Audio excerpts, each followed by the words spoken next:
Welcome to the demonstration on motherboard architecture. In this demonstration, we will identify the different components on the motherboard and their respective functions. Let us first look at the motherboard itself. This is the main board. It is also called the printed circuit board. The circuit board is actually a sandwich of several thin layers. Each layer consists of the circuitry required to connect the various components on the board.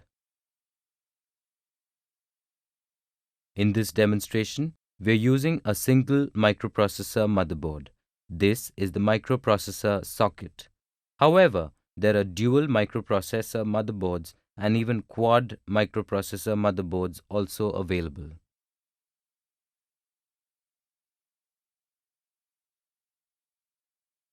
These are memory sockets. Memory sockets are of two types: SIMM, that is Slimline Memory Module Slot, or DIMM, that is Dual Line Memory Module Slot. In this demonstration, the motherboard has DIMM sockets. These are expansion slots that are used for connecting additional input and output devices. Since a computer has limited serial and parallel ports, these expansion slots are used to extend its capabilities. Video cards, sound cards, network cards, and other expansion cards are inserted in these expansion slots.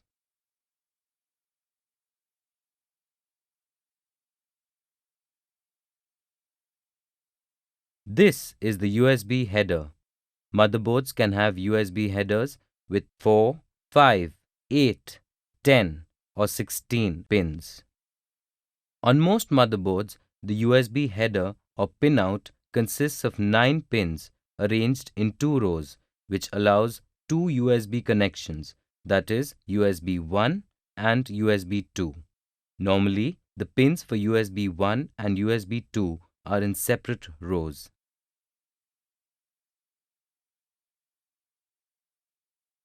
These slots at the back of the machine are called I/O bus slots. I/O bus slots are used to expand the computer capabilities. The I/O bus slots correspond to the expansion slots. This is a PCI slot. Pentium and new 486 class motherboards have PCI bus slots.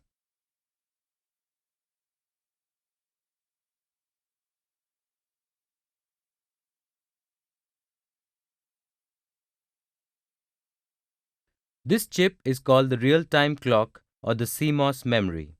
Its function is to keep the date and time on the computer and the CMOS RAM that holds the computer's BIOS settings.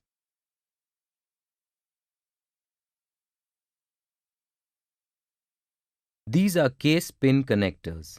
These connectors are attached to the case LEDs, indicators, and switches. The pin connectors vary in different motherboards. In some motherboards, these pin connectors are separate, while in other motherboards, these are grouped together into a large multifunction connector. In this motherboard, the pin connectors are grouped together. These are capacitors. Capacitors are used for filtering and smoothing signals on the motherboard.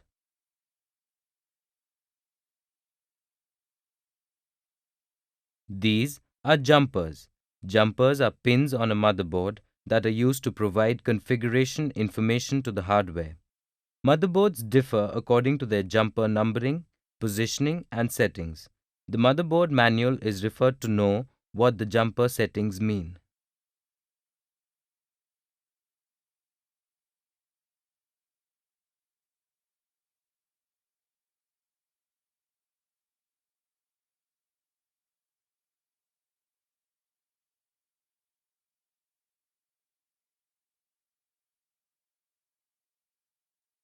This is a PS2 mouse header and this is a PS2 keyboard connector.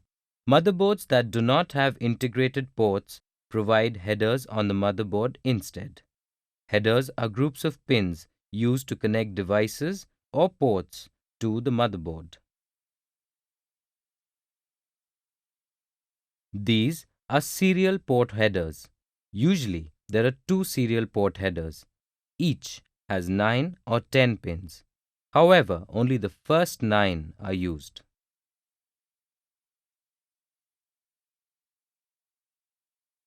This is a parallel port header. It has 26 pins. However, only 25 are used.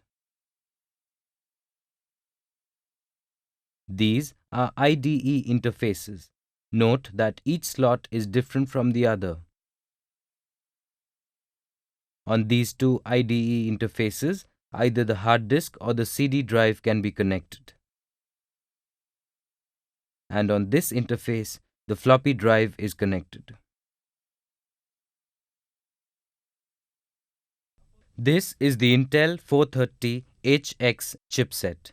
In some PCs, one sees 2 or 4 chips, instead labeled with the name of the company that supplies the chipset for that motherboard.